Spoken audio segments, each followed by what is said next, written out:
Prabu Duryudana kon nesu. Bagong ora wedi. Sengkune iki apa? Kon nesu sisan. Prabu Karmen. Ya. Karna iki kon nesu. Aku ora wedi. Karta Marma Sato sak kancane Karta Dendha, Karta Piya, Karta Adang.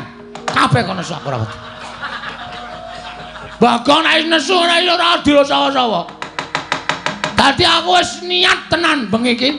Nek pancen sapa sing tak takoni, bapakku ora do ngaku, ora ngomongake Nalendra Brahmana, ora ngomongake satriya, senopati, lurah. Aji arep. Padake apa? Mangkel tenan aku iki. Ngaku ora bapakku sapa? Aku ora ngerti. Wis tenan ora ngerti. Ora ngerti.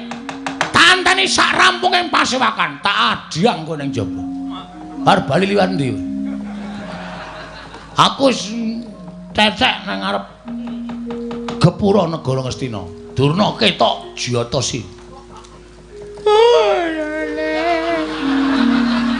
Mboten sah lole-lole ditanggung kok ya.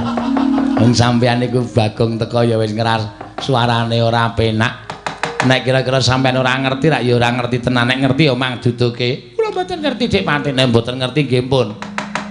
Omong opanane karo Bagong. Oh, Bagong, aku ora ngerti tenan ya, Bagong, aku ora ngerti tenan. Kowe aja maksa karo aku ya, Bagong. Nek liyane kowe sing nesu mbok kena aku wani, nek kowe nesu aku ora matamu wae aku wis gila, Bagong.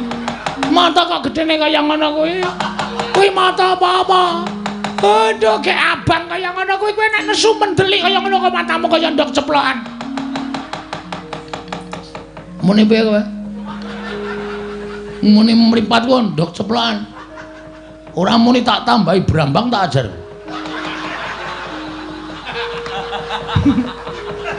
Tak ajar tenan lho.